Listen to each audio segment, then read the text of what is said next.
우리가 갖고 있는 신앙이란 전승으로 인해서 생겨진 것입니다. 벽을 앞에다 두고 돌을 닦다가 깨달아진 것이 아니라 누군가가 예수 그리스도의 복음을 우리에게 전해 주었습니다.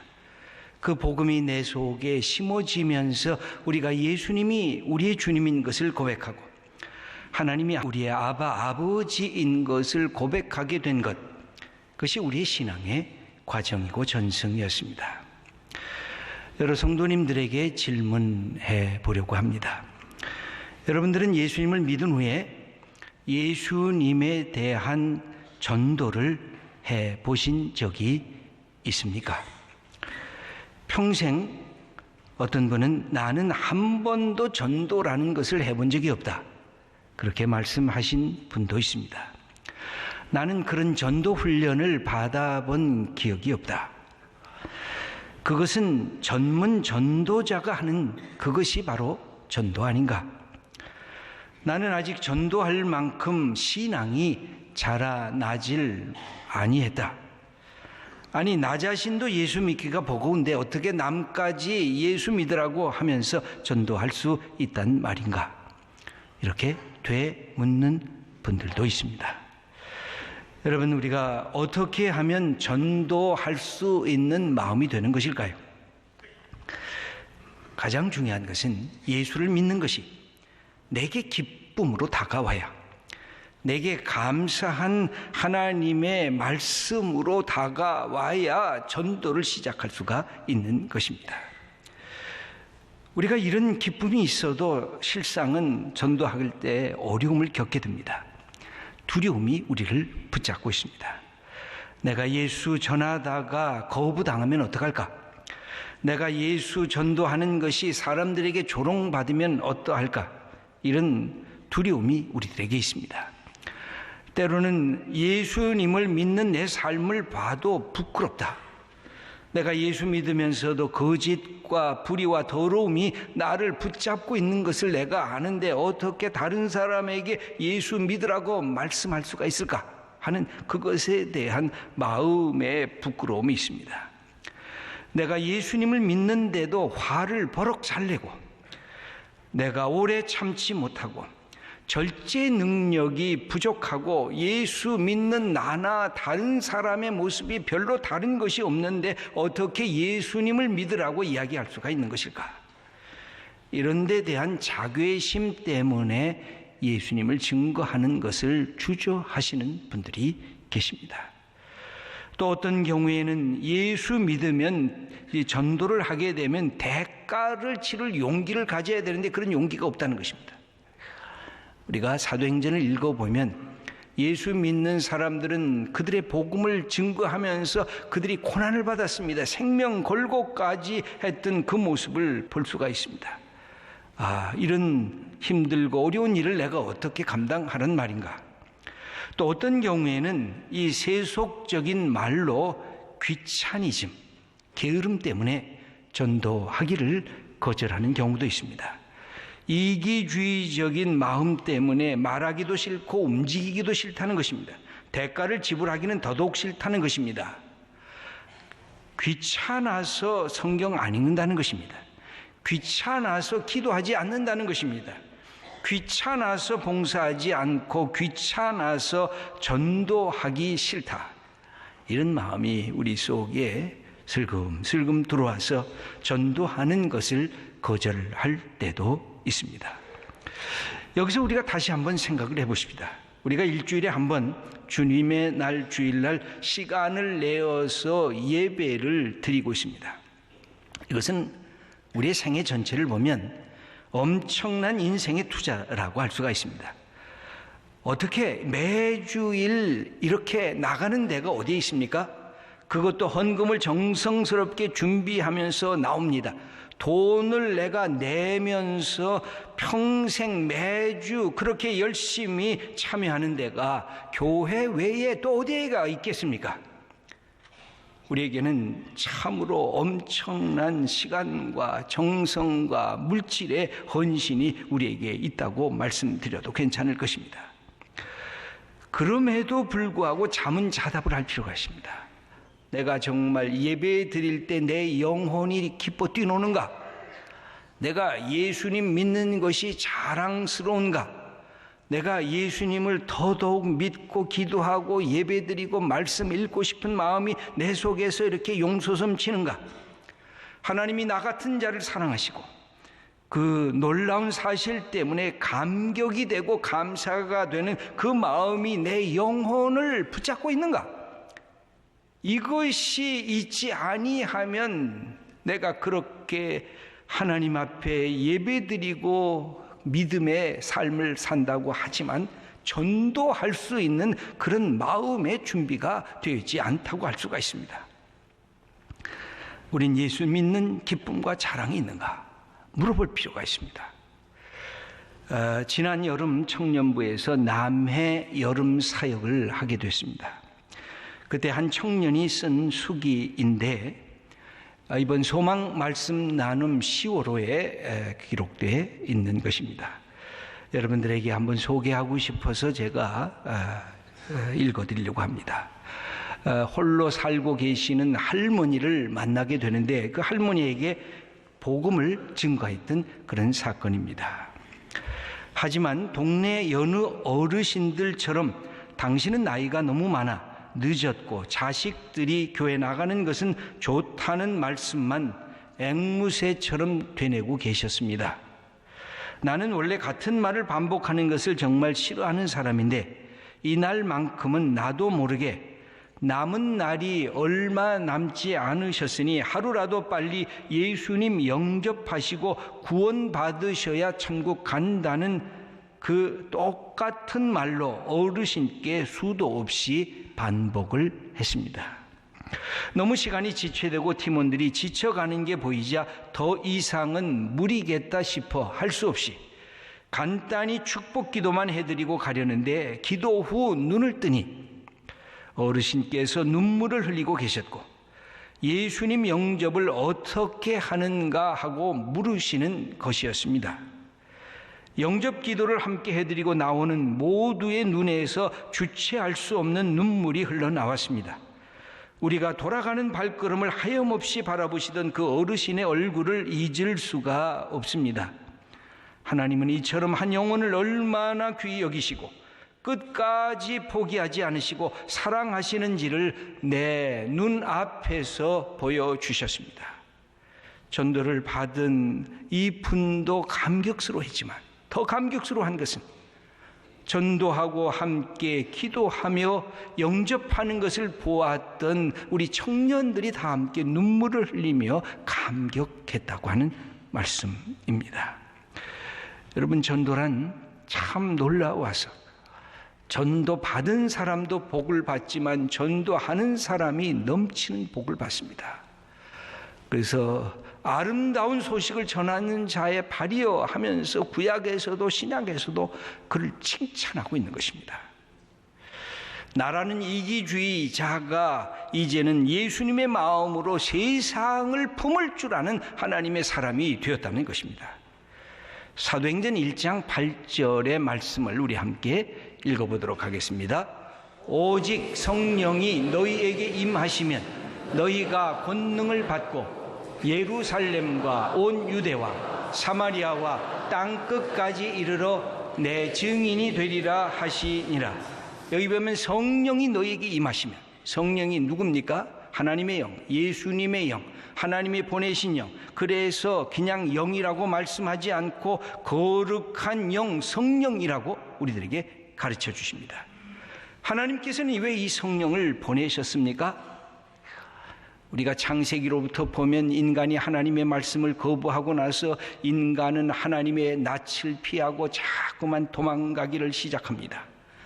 그러면 도망가는 인간을 향해서 하나님이 따라오십니다. 내가 너를 사랑한단다.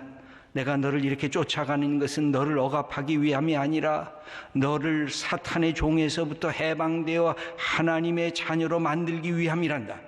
내가 너를 저주하는 것이 아니라 너를 축복하기 위해서 나는 너를 이렇게 따라간다 하면서 하나님의 사랑과 긍휼을 보여주시기 위해서 우리가 구약을 읽어보면 예언자들이 등장하고 믿음의 선배들을 보내시면서 그들을 품으시려고 합니다. 그런데 그들이 자꾸만 떠나갑니다. 하나님께서 이스라엘 백성들과 온 인류를 위해서 마지막 시대에 그 하나님의 아들이신 예수님을 이 땅에 보내주셨습니다. 연약한 자를 붙들고 소외된 자들에게 복음을 증거하고 가난해서 낙담하는 자들에게 그들에게 복이 있다고 말씀하시면서 그들을 하나님의 자녀들로 초청을 하셨습니다. 그래서 그들을 위해서 십자가에 못 박히시고 죽으셨습니다. 하지만 이 땅에 보이시는 하나님으로 오셨던 예수님은 어떤 한계가 있었을까요? 보이는 분이시기 때문에 예루살렘에 계셨으면 갈릴리 사람들은 볼 수가 없었습니다. 이 팔레스틴 지역에 있어서 한반도 사람은 볼 수가 없었습니다. 시간과 공간의 제한을 받는 그런 분이셨습니다. 그때 하나님께서 예수님을 하늘로 들어 올리시고 이 땅에 예수님의 이름으로 성령을 보내셨습니다. 예수님의 이름을 믿기만 하면 이제는 어디에 있든지 어느 시간이든지 성령을 보내서 그 마음속에 임재하게 하시고, 예수님이 이 땅에 오셨을 때 임마누엘, 하나님이 우리와 함께 계시다는 것을 이 역사와 시간과 인간의 마음속에 허락하시는 그분이 바로 성령님이십니다. 그래서 성령님이 이 땅에 오시면서 교회 시대가 열려집니다. 많은 사람들이 인간의 민족적이고 사회적인 이 모든 구분들을 철폐하면서 예수님에게로 돌아올 수 있었던 이유는 바로 이 성령의 역사 때문에 그런 것입니다. 성령이라고 하면 어떤 분일까요? 저는 성령을 생각할 때마다 성령님은 영적인 혁명을 일으키시는 분이다 라는 생각이 제일 먼저 떠오릅니다. 왜 그럴까요? 우리가 예수님을 성령의 도우심을 받아서 누구라고 고백하냐면 나의 주님 이렇게 고백을 합니다. 내 인생에 영적 혁명이 일어나는 것입니다. 그동안은 내가 내 인생의 주인이었고 내 판단이 내 인생의 내 모든 것이 다 거기에서 기인했지만 예수님이 내 안에 오심으로 인생의 주인이 예수님이 되게 하시고 예수님을 통해서 나를 다시 바라볼 수 있는 이 하나의 영적인 혁명의 사건이 일어났다는 것입니다. 고린도전서 12장 3절을 우리 한번 함께 읽겠습니다. 성령으로 아니하고는 누구든지 예수를 주시라 할 수 없느니라. 성령님께서 오셔야 내가 예수님의 소식을 듣고 내 마음이 움직인다는 것입니다. 내 안에서 이 거대한 혁명의 사건이 일어납니다. 이것은 이 더 큰 영적 세계의 한 부분이기도 합니다. 예수님이 오시고 성령님께서 오심으로 사탄의 지배를 종식시키는 선언을 하시는 것입니다. 이제는 하나님의 나라가 왔다. 하나님이 다스리는 나라가 왔다. 이제는 죄의 종에서부터 해방되는 하나님의 자녀가 되는 축복의 역사가 나타났다. 이것을 선언하신 분이 예수님이시고 이것을 우리의 개인적인 마음속에 확인하시는 분이 성령님이십니다. 그러므로 우리가 예수 그리스도를 믿고 하나님의 자녀가 되는 이 축복을 받게 됩니다. 어떻게 됩니까? 옛 자아를 해체하는 경험을 하게 됩니다. 나의 죄악의 옛자, 나의 불순종의 옛자, 나의 사탄의 얼거매였던 옛자아를 깨뜨려버리는 것이 성령을 통한 예수님을 믿는 사건입니다. 그리고 새 자아를 창출하는 경험을 하게 되는데 예수님 그 뜻을 통해서 사도 바울이 고린도후서 5장에 누구든지 그리스도 안에 있으면 새로운 피조물이라 이전 것은 지나갔으니 보라 새 것이 되었도다. 옛 자아가 해체되고 예수 그리스도 안에서 새로운 자아가 주님이 주인이신 새로운 자아가 태어났다고 하는 선언입니다. 그런 점에서 우리가 예수님을 믿게 되는 것은 기적 중에 기적이라고 그렇게 선언해도 괜찮습니다. 어떻게 나 같은 사람이, 내가 내 인생의 주인으로서 나만 들여다보고 있었던 사람이 어떻게 예수님을 내 인생의 주인으로 내가 삼게 되었는가? 자기 인생의 혁명을 경험하는 것, 그것이 바로 예수님을 믿고 이 주님이 주신 은혜의 자리에 들어서는 우리의 모습입니다. 그렇다고 하면 성령님께서 우리에게 하시는 일이 뭘까요? 개인의 차원에서도 역사하시지만 공동체 차원에서도 역사합니다. 시간적인 미시적인 자리에도 역사하시지만 거대한 역사를 바꾸는 일에도 예수님이 참여하십니다. 사도행전의 사건은 이것을 우리에게 보여주고 있습니다. 성령의 사람들이 이 땅에서 만들어 놓은 이야기들인 것입니다. 그러면 이 성령의 사람은 누굽니까? 특별한 사람들입니까? 아닙니다. 보통 사람들입니다. 늘 보던 사람들입니다. 늘 볼 수 있는 사람들입니다. 당대에 그냥 보통 이 흔한 사람들이었습니다. 그런데 그들에게 성령의 역사가 주어졌을 때 마가의 다락방에서 모여서 기도했던 120명의 사람들에게 성령의 역사가 주어졌을 때 변화되기 시작했습니다. 그들은 본래 예수님을 뒤쫓다가 예수님의 죽음 앞에서 허무함 속에서 어찌할꼬 탄식하던 사람들이었습니다. 예수님의 부활을 목격했지만 예수님이 승천하시고 나서 우리는 이제 어떻게 살지 생계를 걱정하던 그런 보통 사람들이었습니다. 그런데 그들은 엄청난 삶의 변화를 경험하게 되면서 담대한 용기 있는 사람으로 그들이 변모되었던 것입니다. 어떻게 가능했을까요? 어떻게 이것이 가능했을까요? 그것은 바로 성령이었습니다. 성령님께서 그들을 변화시킨 것입니다. 오늘 성경을 보면 성령이 너희에게 임하시면, 임하는 사건입니다. 성령은 내 속에 있는 내재적인 영을 끄집어내서 그 기운을 끄집어낸 것이 성령이 아닙니다. 내면적인 성찰에 의해서 내 속에 성령의 역사가 나타난 것이 아닙니다. 성령은 위로부터 내려오는 것이고 나 바깥으로부터 내게 주어지는 것입니다. 그래서 이것은 하나님의 영이고 우리가 기도하면서 기다리면서 받아야 할 영인 것입니다. 오늘도 우리가 하나님의 말씀을 펴는 이유는 말씀 속에 하나님의 성령이 우리에게 다가오시는 것입니다. 우리가 예수님의 이름을 부르는 순간 예수님께서 예수님의 영을 우리에게 주시는 것입니다. 우리가 기도할 때에 하나님 앞에 나아가면 하나님께서 우리에게 영을 부어주시는데 예수님의 영이고 하나님의 영입니다. 그때에 너희가 권능을 받고, 그렇게 기록이 되어 있습니다. 성령을 받고 나서 능력이 생겼던 것입니다. 겁먹고 비겁했던 제자들이 이제는 용기와 담대한 제자들이 된 것입니다. 두려워 떨고 도망갔던 제자들이 이제는 예수님을 향한 꿈과 비전을 가지면서 앞을 향해 도전하고 모험할 수 있는 하나님의 사람들이 된 것입니다. 그들이 해야 할 일은 무엇이었습니까? 예수님의 말씀대로 나의 증인이 된 것입니다. 증인. 여러분, 증인이 뭐예요? 내가 보았다, 내가 들었다, 내가 만졌다, 내가 경험했다, 이게 증인이 되는 것입니다. 오늘날의 증언도 마찬가지입니다. 예수님의 증인은 뭡니까? 내가 예수님의 말씀을 들으면서 내가 경험했다, 내가 느꼈다, 내가 보았다, 내가 살았다, 그러면서 할 말이 없었던 사람들에게 할 말이 생겨졌습니다. 예수님에 대한 이야기가 그 속에 생겨졌습니다. 도전한 용기가 생겨진 것입니다. 여러분, 신앙이 부모의 신앙일 때, 어머니의 신앙, 아버지의 신앙일 때는 마치 앵무새처럼 똑같은 얘기를 그렇게 반복하는 것입니다. 그런데 어느 날 신앙이 도약을 합니다. 어떻게 도약을 할까요? 어머니의 신앙에서 내 신앙으로, 아버지의 신앙에서 내 신앙으로 바뀌어지면서 신앙이 내 속에서 살아 움직이는 생명력을 가진 신앙으로 바뀌어집니다. 그것은 바로 나의 하나님이 될 때 그렇습니다. 여러분, 신앙은 3인칭이 아닙니다. 신앙은 나와 당신이라고 하는 2인칭의 만남이 신앙의 이 역동성이 살아나는 자리입니다. 그리고 이것이 더 한번 당신과 내가 우리라고 하는 차원에서 들어가게 되면 신앙이 그때부터 기쁘고 신앙이 그때부터 감사하고 내 삶의 순간순간 하나님이 동행하시는 그 역사를 경험하게 되는 것입니다. 이들이 갖고 있었던 삶의 태도가 뭐였을까요?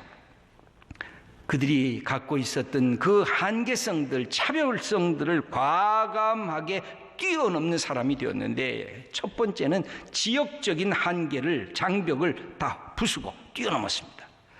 이게 예수님께서 하신 말씀 중에 예루살렘과 온 유대와 사마리아와 땅 끝까지 이르라, 그런 말씀을 합니다. 예루살렘에만 모여있지 말고 유대까지 넘어가고 너희들이 미워하는 사마리아까지 나가고 그리고 세상을 향해 나가라 라고 하는 이 세상을 향한 꿈과 비전을 주었습니다. 여러분, 오늘 우리가 이렇게 있지만 우리의 고향이 어디입니까? 어떤 분은 서민분도 있습니다. 어떤 분은 북쪽에서 오신 분도 있습니다.